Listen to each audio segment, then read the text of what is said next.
ਤੁਹਾਡਾ ਜ਼ਿਕਰ ਤੱਕ ਨਹੀਂ ਕਰਨਾ ਚਾਹੁੰਦੀ, ਲੇਕਿਨ ਫਿਰ ਕੀ ਕਰਾਂ, ਤੁਹਾਡੇ ਸਿਰ ਤੇ ਮੈਨੂੰ ਲਿੱਤਰ ਵੀ ਤਾਂ ਮਾਰਨੇ ਪੈਂਦੇ ਨੇ ਨਾ ਕਿ ਤੁਸੀਂ ਹੋਸ਼ ਚਾਓ। ਇਹਨਾਂ ਨੂੰ ਕਦੀ ਨਾ ਅਕਲ ਇਹਨਾਂ ਨੂੰ ਪਹਿਲੇ ਆਈ ਹੈ ਤੇ ਨਾ ਇਹਨਾਂ ਨੂੰ ਹੁਣ ਆ ਸਕਦੀ ਹੈ। ਇਸ ਟਾਈਮ ਖਿੱਤੇ ਦੇ ਉੱਤੇ ਜਿਹੜੀ ਜੰਗ ਲੱਗੀ ਹੋਈ ਹੈ ਉਹ ਲੱਗੀ ਹੋਈ ਹੈ ਇਜ਼ਰਾਈਲ ਦੀ ਈਰਾਨ ਦੀ, ठीक है। लेकिन पता नहीं ये भारत इन्ना क्यों हाइपर हो जाता है। भारत हमेशा अपनियां नाकामियां नूं छुपाउण वास्ते, कदी TRP बढ़ाउण वास्ते, दुनिया दी नज़रां दे विच अपने आप नूं बड़ा मजलूम साबित करन वास्ते ते पाकिस्तान नूं बड़ा जालिम साबित करन वास्ते हर हद नूं पार कर दिंदा है। गुज़श्ता दिनों के एक जाली वीडियो गर्दिश करती पई सी, जिहदे विच तासुर दिता जा रहा सी कि पाकिस्तान ने ईरान की हमायत च जिहड़ा ना वो इसराइल ते न्यूक्लियर हमले की धमकी दी है। ते वीडियो जिहड़े ना वो जाली होने की तस्दीक पाकिस्तान के वजारत खारजा ने खुद कर दी ते वाज़े भी किया कि यह बिल्कुल सरासर झूठ है ते यह वीडियो मुकम्मल तौर पर AI जनरेटेड ते फेक वीडियो है। भारतीय मीडिया जिहड़ा ना वो फिर इस खबर के उत्ते पता नहीं किहड़ी TRP या किहड़े पैसे कमाना चाह रहा सी, उन्हें कहा नहीं बई खबर यही सच्ची है। सब एक लैन च लगे पे ने, हर तरफ एक शोर पिया होया कि जी पाकिस्तान जिहड़ा है ना उहदे तो दुनिया नूं बड़ा खतरा है ते उहदे तो जिहड़ा अमन जिहड़ा दुनिया दा बड़ा खतरे विच है। भारतीय मीडिया ते ये तासुर दिंदा है कि अमरीका, इजराइल, मगरबी दुनिया पाकिस्तान जिहड़ी न्यूक्लियर धमकियां ने उहदे तो परेशान है। मसला जिहड़ा ना वो वीडियो या अमन नहीं हैगा, मसला पाकिस्तान दा वजूद है। बिस्मिल्लाहिर्रहमानिर्रहीम, अस्सलाम वालेकुम। मैं तुहाडी मेज़बान शुमाइला न्यास और तुसीं देख रहे हो मैनू 360 डिजिटल पंजाबी ते। और मैनू लगता है कि तुसीं मेरा इंतज़ार कर रहे सी कि नवा व्लॉग जिहड़ा वो कदम आएगा, लेकिन ये है कि अजकल मौसम की सूरत हाल भी ऐसी है कि गर्मी की शिद्दत बड़ा इजाफा होंदा जा रहा है और वैसे भी आसे पासे भी बहुत सारी चीज़ों के शिद्दत इजाफा हो रहा है। तुहानूं पता होएगा कि ईरान ते इजराइल जिहड़ी जंग है उहदी सूरत हाल और हर रोज़ एक नवी खबर आ रही है और खबरों की तस्दीक करना बड़ा मुश्किल हो जाता है। लेकिन एक पास जिहड़ी खबर है बड़ा मैनू हैरानी हुंदी है इहदे ते गल करदे होए कि साढ़े तो सोशल मीडिया के उत्ते बड़ियां झूठियां खबरां फैलाईयां जांदियां ने, लेकिन जिहड़ा साडे नाल साडा हमसाया बैठा है ना, एक नंबर दा झूठ है वैसे। जी हाँ बिल्कुल, अज जिहड़ा असीं गल करांगे एक प्रोपोगेंडे दे बारे विच, बल्कि प्रोपोगेंडा भी नहीं बल्कि एक प्रोपोगेंडा दा जवाब समझ लो कि जवाब है, बल्कि वो एक सोच और एक पूरी जिहड़ी रियासती ज़हनीयत है ना और एक मीडिया नैटवर्क है उसकी असलीयत तो बेसिकली इस व्लॉग के आप बेनकाब करांगे। जिहड़ी सालों तो पाकिस्तान के खिलाफ जिहड़ा ना वो जहर उगलती रहिंदी है और समझ लग गई होगी मैं किहदी गल करदी हां, ठीक है। जहर उगलन तो फिर मेरे सुनने वालों को समझ आ जाती होंदी है कि मैं हैशटैग भारत की गल करदी पई हां, ठीक है। तो भारत हमेशा अपनियां नाकामियां नूं छुपाउण वास्ते, कदी TRP बढ़ाउण वास्ते, कदी की ना लैंदे ने दुनिया की नज़रां दे विच अपने आप नूं बड़ा मजलूम साबित करन वास्ते ते पाकिस्तान नूं बड़ा जालिम साबित करन वास्ते हर हद नूं पार कर दिंदा है, ठीक है। ये उनका पुराना ही शेव है वैसे। गुज़श्ता दिनों के एक जाली वीडियो गर्दिश करती पई सी, जिहदे विच तासुर दिता जा रहा सी कि पाकिस्तान ने ईरान की हमायत च जिहड़ा ना वो इसराइल ते न्यूक्लियर हमले की धमकी दी है, ठीक है। तो वीडियो जिहड़े ना वो जाली होने की तस्दीक पाकिस्तान के वजारत खारजा ने खुद कर दी ते वाज़े भी किया कि यह बिल्कुल सरासर झूठ है तो यह वीडियो मुकम्मल तौर पर AI जनरेटेड ते फेक वीडियो है। लेकिन ये तो नहीं ना मनते है ना भारतीय मीडिया जिहड़ा ना वो फिर वो इस खबर के उत्ते पता नहीं किहड़ी TRP या किहड़े पैसे कमाना चाह रहा सी, उन्हें कहा नहीं बई खबर यही सच्ची है, ठीक है। दुनिया के सामने जिहड़ा ना इस चीज़ नूं मनदा नहीं हैगा ना, ठीक है। और उन्हें क्या कि जी असी जिहड़ा दुनिया की सब तो वड्डी जमहूरीयत का मुहाफिज अपने आप नूं वैसे कहंदा है, बगैर तहकीक दे इस खबर नूं उछालदा है तो पूरा का पूरा एक बयानिया कायम कर दिंदा है कि पाकिस्तान यू टर्न लैंदा है तो पाकिस्तान जिहड़ा ना गैर जिम्मेदार रियासत है तो पाकिस्तान दुनिया नूं धमकियां दिंदा है। काका जो असीं धमकियां देने ना तो पता भी चल जाता कि भी ये धमकी दी है। असीं धमकियां वैसे देंदे नहीं है, सीधा असीं अटैक करते हैं। जिवें राफेल याद आया, सारे राफेल का बीड़ा गर्क करता, माना वो तुहानूं जिहड़ी राफेल की कंपनी है ना वो भी गालां कढ़दी है।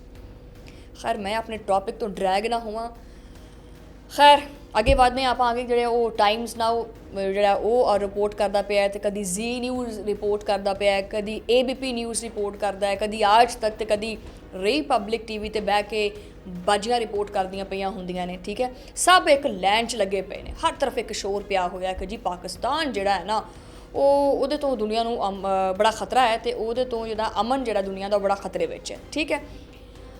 अगर एक AI वीडियो जिहड़ी है तुहाडे किसी बंदे दी या तुहाडे वज़ीर आज़म दी जाली ਜਿਹੜੀ ਨਾ ਉਹ ਲੀਕ ਹੋ ਜਾਵੇ ਜਾਂ ਉਹਦੀ ਤਕਰੀਰ ਚੱਲ ਜਾਵੇ AI ਜਨਰੇਟਡ, ਤੇ ਕੀ ਤੁਸੀਂ ਉਸ ਵੀਡੀਓ ਨੂੰ ਮੰਨੋਗੇ? ਵੈਸੇ ਨਹੀਂ ਨਾ।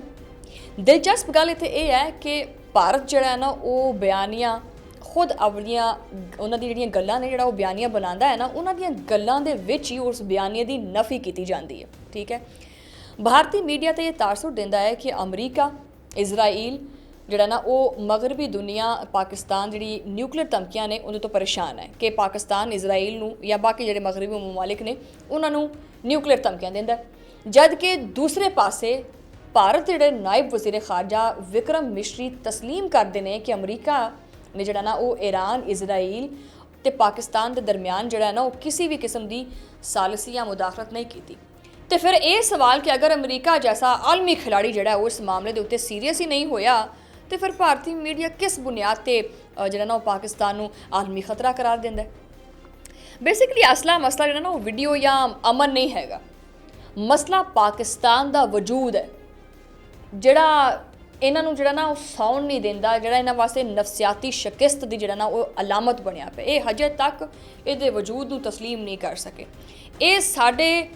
ਇਹ ਪਾਕਿਸਤਾਨ ਦੇ ਵਜੂਦ ਨੂੰ ਤਸਲੀਮ ਨਾ ਕਰਦੇ ਤੇ ਸਾਡੀ ਪਤਾ ਕੀ ਸੋਚ ਹੈ, ਅਸੀਂ ਕਹਿੰਦੇ ਆ ਇਹ ਐਗਜ਼ਿਸਟ ਹੀ ਨਹੀਂ ਕਰਦੇ, ਇਹ ਹੈ ਹੀ ਨਹੀਂ ਬਿਲਕੁਲ। ਇਹ ਤਾਂ ਸਾਨੂੰ ਮੰਨਦੇ ਨਹੀਂ ਨਾ, ਅਸੀਂ ਤਾਂ ਇਸ ਚੀਜ਼ ਤੋਂ ਵੀ ਇਨਕਾਰ ਕਰਦੇ ਹਾਂ ਕਿ ਹੈ ਹੀ ਨਹੀਂ।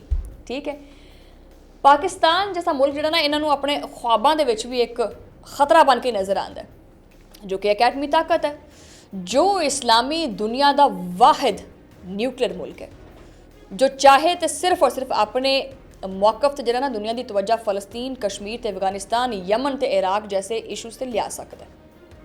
लगी समझ के नहीं? तुसीं गौर नाल सुनदे ही नहीं पे हैगे यार।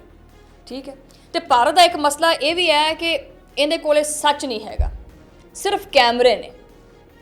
ठीक है, इहदे कोले दलीलां नहीं हैगियां, सिर्फ डटाई ते झूठ है इहदे कोले। ये कदी तारीख क्यों नहीं पढ़ता? तुसीं पढ़दे नहीं है? वैसे किताबां नहीं पढ़दे है? हैं पढ़े लिखा करो। तो अज वो पाकिस्तान नूं ये कहंदा है कि यू टर्न लैण वाली कौम है, तो आ जरा फिर किताबां मेरे सामने नज़र आ रही होणगियां तैनूं फ्रेम दे विच। किताबां मैं पढ़ के ही बैठी हैं। वैसे किताबां पढ़ यार, किताबां पढ़ लिया करो, कुछ सीख लिया करो, कुछ तारीख तो सीखिया करो, तारीख के पन्ने भी आसे पासे लपेट लिया करो किते। ठीक है, तो तारीख की किताब अगर खोलते हैं तो कि भारत ने अक़वामे मुतहदा दे विच जिहड़ा ना वो वादा नहीं किया सी कि कश्मीरियां दे जिहड़ा इस्तिसबाबे राय है उन्होंने दिता जाएगा, तो फिर की किया उत्थे? ये मैं सवाल करती पई, दे मैनूं जवाब। उत्थे लखां फौजी जिहड़े ने वो तुसीं उतार दिते, पैलेट गन्स दे नाल बच्चों दी तुसीं अखां तक ज़ाया कर दित्तियां, करफ्यू की आड़ दे विच तुसीं इंसानी हकूक नूं बिल्कुल ही दफन कर दिता।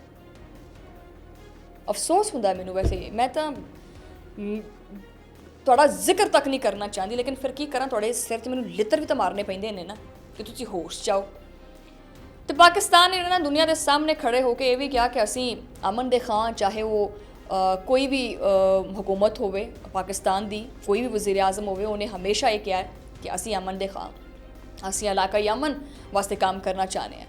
लेकिन भारत हमेशा जंग की गल करता है, सर्जिकल स्ट्राइक्स के झूठे वादे करता है, फॉल्स फ्लैग ऑपरेशंस करता है, और यह हमेशा की तारीख है वैसे।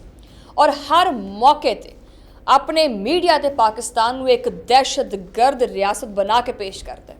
तुहाडे किन्ने जिहड़ा ना उधरों भारत वालों लोग आए इधर, किन्ने अज तक एक क्लेम किया कि जी पाकिस्तान जिहड़ा वो एक दहशत गर्द मुल्क है? की तुहाडा करिए असीं? लेकिन हकीकत पता की है? हकीकत यह है कि खुद भारत के अंदर दिलतां सिखां, मुसलमानां, ईसाइयां दे नाल जिहड़ा कुछ हो रहा है ना, वो इंसानी हकूक की एक बेहतरीन पामाली की मिसाल है। लेकिन इन्हां दा मसला वो नहीं हैगा, साडे अंदर जो भी चल रहा है उन्होंने हल नहीं करना। इन्हां दा मसला सिर्फ और सिर्फ पाकिस्तान है। ठीक है, और इन्हां नूं कदी ना अकल इन्हां नूं पहले आई है तो ना इन्हां नूं होना सकती है। और अगर ताज़ा सूरत हाल की अगर आपां गल करिए, हुण ईरान ते इजराइल की जंग नूं अगर आपां रखिए सामने इस टाइम, तो ये भारत पता नहीं क्यों इन्ना हाइपर नजर आ। तुसीं सोचते होगे कि यार शुमाइला जिहड़ा ना वो जिन्ने भी व्लॉग्स कर रही है वो इस टाइम इंडिया के पाकिस्तान के उत्ते कर रही है, भारत उत्ते कर रही है। ठीक है, वो रीजन तुहानूं दस रही है कि क्यों कर रही है कि इस टाइम खिते के उत्ते जिहड़ी जंग लगी हुई है वो लगी हुई है इजराइल की, ईरान की। ठीक है, लेकिन पता नहीं ये भारत इन्ना क्यों हाइपर हो जाता है, लेकिन पता नहीं क्यों बार बार बार बार बार बार पाकिस्तान का नाम सामने आ जाता है। ठीक है, असल विच भारत नूं ਵੱਡੀਆਂ ਵੱਡੀਆਂ ਪਰੇਸ਼ਾਨੀਆਂ ਨੇ। ਇੱਕ ਪਰੇਸ਼ਾਨੀ ਤਾਂ ਇਹਨੂੰ ਇਹ ਹੈ ਕਿ ਅਗਰ ਇਸਲਾਮੀ ਦੁਨੀਆ ਈਰਾਨ ਦੇ ਨਾਲ ਖੜੀ ਹੋ ਗਈ ਤੇ ਭਾਰਤ ਦੀ ਅਰਬ ਮੁਲਕਾਂ ਦੇ ਵਿੱਚ ਜਿਹੜਾ ਨਾ ਉਹ ਬਣਾਈ ਗਈ ਜਿਹੜੀ ਲੌਬੀ ਹੈ ਨਾ ਉਹ ਕਮਜ਼ੋਰ ਹੋ ਜਾਣੀ ਹੈ। ਤੇ ਦੂਜਾ ਇਹ ਕਿ ਅਗਰ ਪਾਕਿਸਤਾਨ ਨੇ ਇਖਲਾਕੀ ਤੌਰ ਤੇ ਫਲਸਤੀਨ ਜਾਂ ਈਰਾਨ ਦੀ ਹਮਾਇਤ ਕੀਤੀ ਤੇ ਭਾਰਤ ਇਸਰਾਈਲ ਦਾ ਦਿਫਾ ਕਿੱਦਾਂ ਕਰੇਗਾ? ਫਿਰ ਬਚੀ ਮੋੜ ਤੋਂ ਫਸ ਗਿਆ ਨਾ। ਫਿਰ ਜਦੋਂ ਇਸਰਾਈਲ ਭਾਰਤ ਨੂੰ ਜਦੀਦ ਹਥਿਆਰ ਜਿਹੜਾ ਦਿੰਦਾ ਹੈ, ਵੈਸੇ ਜਿਹੜਾ ਇਸਰਾਈਲ ਹੈ ਉਹ ਤੁਹਾਨੂੰ ਪਤਾ ਹੀ ਹੈ ਕਿ ਕਿੱਥੋਂ ਉਹਨਾਂ ਦੇ ਕੋਲੇ ਹਥਿਆਰ ਨੇ ਤੇ ਫਿਰ ਭਾਰਤ ਕਿਵੇਂ ਉਹਨਾਂ ਦੇ ਕੋਲੋਂ ਹਥਿਆਰ ਲੈਂਦਾ। ਠੀਕ ਹੈ, ਬੇਸਿਕਲੀ ਇਹ ਉਹ ਡਰ ਹੈ ਜਿਹੜਾ ਭਾਰਤੀ ਮੀਡੀਆ ਨੂੰ ਜਿਹੜਾ ਨਾ ਮੱਛੀ ਵਾਂਗੂ ਤੜਫਣ ਤੇ ਮਜਬੂਰ ਕਰ ਦਿੰਦਾ। ਉਹਨਾਂ ਦੇ ਵਿੱਚ ਬੜੀ ਬੇਚੈਨੀ ਹੈ ਔਰ ਉਹ ਝੂਠ ਬੋਲਣ ਤੇ ਮਜਬੂਰ ਹੈ। ਇਹ ਸਾਰੀਆਂ ਕਹਾਣੀਆਂ ਜਿਵੇਂ ਵਰਕੇ ਖੋਲਦੇ ਨੇ ਨਾ ਅੱਗੇ ਖੁੱਲ ਕੇ ਸਾਹਮਣੇ ਆਉਂਦੀਆਂ। ਔਰ ਫਿਰ ਇਹ ਵੀ ਕਹਿੰਦੇ ਨੇ ਕਿ ਪਾਕਿਸਤਾਨ ਮਗਰਬ ਦੇ ਕੋਲੋਂ ਪੈਸੇ ਲੈਂਦਾ। ਠੀਕ ਹੈ, ਚਲੋ ਮੈਂ ਬਾਰ-ਬਾਰ ਪਿਛਲੇ ਕੋਈ 1-2 ਦਿਨਾਂ ਤੋਂ ਇਹ ਸੁਣਦੀ ਪਈ ਹਾਂ ਕਿ ਪਾਕਿਸਤਾਨ ਜਿਹੜਾ ਨਾ ਉਹ ਮਗਰਬ ਕੋਲੋਂ ਪੈਸੇ ਲੈਂਦਾ। ਤੁਸੀਂ ਨਹੀਂ ਲੈਂਦੇ ਪੈਸੇ? ਜਿਹੜੀਆਂ ਤੁਹਾਡੀਆਂ ਬੁਨਿਆਦੀ ਜ਼ਰੂਰਤਾਂ ਤੁਸੀਂ ਉਸ ਚੀਜ਼ ਤੋਂ ਵੀ ਮਹਿਰੂਮ ਹੋ। ਇਮਾਨੀ ਖਿਲਾਫੀ ਮੈਨੂੰ ਗੱਲ ਕਰੋ, ਕਦੀ ਤੁਸੀਂ ਪੈਸੇ ਨਹੀਂ ਮੰਗੇ ਵੈਸੇ IMF ਕੋਲੋਂ?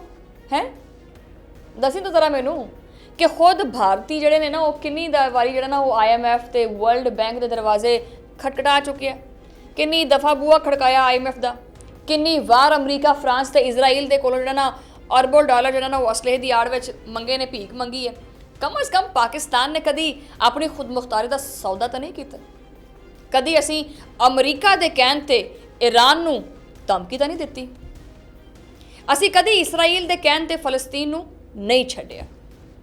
ਔਰ ਅਸੀਂ ਰੂਸ, ਚੀਨ ਜਾਂ ਕਿਸੇ ਦੇ ਵੀ ਦਬਾਅ 'ਚ ਆ ਕੇ ਆਪਣੇ ਨਜ਼ਰਿਆਤੀ ਮੌਕਫ ਦੇ ਉੱਤੇ ਕਦੀ ਵੀ ਸਮਝੌਤਾ ਨਹੀਂ ਕੀਤਾ। ਪਾਕਿਸਤਾਨ ਇੱਕ ਬਹਾਦਰ ਕੌਮ ਹੈ ਜਿਨੇ 1965, 1971 ਕਾਰਗਲ ਤੇ ਲਾਈਨ ਆਫ ਕੰਟਰੋਲ ਤੇ ਬਾਰ-ਬਾਰ ਭਾਰਤ ਨੂੰ ਇੱਕ ਹੀ ਪੈਗਾਮ ਦਿੰਦਾ ਹੈ ਕਿ ਅਸੀਂ ਤਦਾਦ 'ਚ ਜ਼ਿਆਦਾ ਨਹੀਂ ਹੈਗੇ, ਲੇਕਿਨ ਸਾਡੇ ਵਿੱਚ ਈਮਾਨ, ਹੌਸਲਾ ਤੇ ਕੁਰਬਾਨੀ ਹੈ।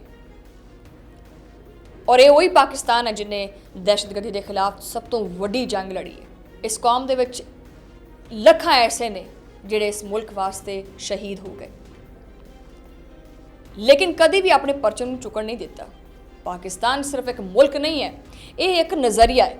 ਇੱਕ ਐਸਾ ਨਜ਼ਰੀਆ ਜਿਹੜਾ ਜ਼ੁਲਮ ਦੇ ਖਿਲਾਫ ਖੜਾ ਹੈ, ਜਿਹੜਾ ਮਜ਼ਲੂਮ ਦੇ ਨਾਲ ਖੜਾ ਹੈ, ਜਿਹੜਾ ਇਸਲਾਮ ਦੇ ਨਾਮ ਤੇ ਵਜੂਦ ਤੇ ਆਇਆ ਔਰ ਇਹਦੀ ਸਰਬੁਲੰਦੀ ਵਾਸਤੇ ਉਹ ਕੁਛ ਵੀ ਕਰ ਸਕਦਾ ਹੈ। ਚਾਹੇ ਉਹ ਫਲਸਤੀਨ ਹੋਵੇ, ਕਸ਼ਮੀਰ ਹੋਵੇ ਜਾਂ ਦੁਨੀਆ ਦਾ ਕੋਈ ਵੀ ਮਜ਼ਲੂਮ ਹੋਵੇ, ਪਾਕਿਸਤਾਨ ਹਰ ਮਜ਼ਲੂਮ ਦੇ ਨਾਲ ਖੜਾ ਹੁੰਦਾ ਹੈ। ਅਸੀਂ ਉਹ ਕੌਮ ਆ ਜਿਹਨੇ ਬਦਰੋ ਅਹਦ ਵਰਗੇ ਮਾਰ ਕੇ ਜਿੱਤੇ ਨੇ। ਅਸੀਂ ਉਹ ਲੋਕ ਆ ਜਿਨ੍ਹਾਂ ਨੇ ਸਪੇਨ ਤੋਂ ਲੈ ਕੇ ਇੰਡੋਨੇਸ਼ੀਆ ਤੱਕ ਇਸਲਾਮ ਦਾ ਅਲਮ ਬੁਲੰਦ ਕੀਤਾ। ਠੀਕ ਹੈ, ਬੜੀਆਂ ਕੁਰਬਾਨੀਆਂ ਦਿੱਤੀਆਂ ਨੇ ਅਸੀਂ। ਤੇ ਭਾਰਤ ਜੈਸੇ ਮੁਲਕ ਜਿਹੜੇ ਨੇ ਨਾ ਉਹਨਾਂ ਵਾਸਤੇ ਖਤਰਾ ਬਣਦਾ ਵੀ ਹੈ ਕਿ ਉਹ ਸਾਡੇ ਕੋਲੋਂ ਡਰ ਕੇ ਰਹਿਣ। ਠੀਕ ਹੈ, ਔਰ ਪਾਕਿਸਤਾਨ ਨੂੰ ਭਾਰਤ ਤਨਹਾ ਕਰਨਾ ਚਾਹੁੰਦਾ ਹੈ। ਠੀਕ ਹੈ, ਇੱਕ ਝੂਠ ਫੈਲਾ ਕੇ ਤੇ ਉਹਦੀ ਪੁੱਲ ਹੋਏਗੀ। ਇੱਥੇ ਵਾਜ਼ੇ ਕਰਦੇ ਹਾਂ ਕਿ ਪਾਕਿਸਤਾਨ ਨਾ ਕਦੀ ਵਿਕਿਆ ਹੈ ਤੇ ਨਾ ਕਦੀ ਝੁਕਿਆ ਹੈ ਤੇ ਨਾ ਕਦੀ ਝੁਕੇਗਾ। ਅਸੀਂ ਇੱਕ ਐਟਮੀ ਤਾਕਤ ਹਾਂ, ਪਤਾ ਤਾਂ ਸਾਰਿਆਂ ਨੂੰ ਹੈ, ਮਗਰ ਅਸੀਂ ਅਮਨ ਦੇ ਖੁਆਵਾਂ। ਭਲੇ ਅਸੀਂ ਐਟਮੀ ਪਾਵਰ ਹਾਂ, ਅਸੀਂ ਨਹੀਂ ਚਾਹੁੰਦੇ ਕਿ ਜੰਗਾਂ ਲੱਗਣ। ਠੀਕ ਹੈ, ਅਸੀਂ ਕਿਸੇ ਵੀ ਜੰਗ ਦੇ ਵਿੱਚ ਜਿਹੜਾ ਨਾ ਉਹ ਕੋਲੇ ਬਣ ਕੇ ਜਾਂ ਪੈਟਰੋਲ ਬਣ ਕੇ ਨਹੀਂ ਜਿਹੜਾ ਨਾ ਵੜਨਾ ਚਾਹੁੰਦੇ ਕਿ ਅੱਗ ਦੇ ਭਾਂਬੜ ਹੋਰ ਨਿਕਲਣ। ਲੇਕਿਨ ਅਗਰ ਕੋਈ ਸਾਡੇ ਖਿਲਾਫ ਝੂਠ ਬੋਲੇਗਾ ਤੇ ਫਿਰ ਜਵਾਬ ਤਾਂ ਜ਼ਰੂਰ ਦੇਵਾਂਗੇ ਨਾ, ਲੇਕਿਨ ਦਲੀਲ ਨਾਲ, ਸੱਚ ਨਾਲ, ਇੱਜ਼ਤ ਦੇ ਨਾਲ। ਜੇ ਅਗਰ ਤੂੰ ਚਾਹਨਾ ਹੈ ਕਿ ਤੈਨੂੰ ਬੰਬ ਨਾਲ ਜਵਾਬ ਮਿਲੇ ਤਾਂ ਫਿਰ ਤੈਨੂੰ ਬੰਬ ਨਾਲ ਵੀ ਦੇ ਦੇਵਾਂਗੇ। ਠੀਕ ਹੈ ਨਾ, ਇਹ ਇੰਡੀਆ ਕੋ ਬੋਲ ਰਹੀ ਹੂੰ ਮੈਂ। ਪਾਕਿਸਤਾਨ ਦਾ ਮੌਕਿਫ ਦੁਨੀਆ ਦੇ ਸਾਹਮਣੇ ਹੈ। ਅਸੀਂ ਉਮਤੇ ਮੁਸਲਮਾਂ ਜਿਹੜਾ ਨਾ ਉਹ ਆਪਣੀ ਆਵਾਜ਼ ਬੁਲੰਦ ਕਰਦੇ ਹਾਂ, ਲੇਕਿਨ ਅਸੀਂ ਜਿਹੜਾ ਨਾ ਉਹ ਭਾਰਤ ਦੇ ਫਾਸ਼ਿਜ਼ਮ ਦਾ ਜਿਹੜਾ ਪਰਦਾ ਉਹ ਚਾਕ ਕਰਦੇ ਰਵਾਂਗੇ ਔਰ ਇਸ ਖਿੱਤੇ ਦੇ ਅਮਨ ਦੇ ਵਾਸਤੇ ਜਿਹੜਾ ਕੋਸ਼ਿਸ਼ ਕਰਦੇ ਰਵਾਂਗੇ, ਚਾਹੇ ਕੁਛ ਵੀ ਹੋ ਜਾਏ। ਪਾਕਿਸਤਾਨ ਜ਼ਿੰਦਾਬਾਦ ਤੇ ਸੱਚ ਦੀ ਆਵਾਜ਼ ਕਦੀ ਨਹੀਂ ਦਬ ਸਕਦੀ। ਔਰ ਇਹਦੇ ਨਾਲ ਹੀ ਮੇਰੇ ਨਾਲ ਸਾਰੇ ਮਿਲ ਕੇ ਤੁਸੀਂ ਬੋਲਣਾ ਵੈਸੇ ਅਗਰ ਤੁਸੀਂ ਮੇਰਾ ਐਂਡ ਤੱਕ ਇਹ ਵਲੌਗ ਸੁਣਦੇ ਪਏ। ਪਾਕਿਸਤਾਨ ਜ਼ਿੰਦਾਬਾਦ, ਪਾਕਿਸਤਾਨ ਆਰਮੀ ਜ਼ਿੰਦਾਬਾਦ। ਔਰ ਤੁਹਾਡਾ ਮੁਲਾਕਾਤ ਹੋਏਗੀ ਅਗਲੇ ਵਲੌਗ ਦੇ ਵਿੱਚ। ਉਦੋਂ ਲਈ ਅੱਲਾਹ ਨਿਗਹਿਬਾਨ।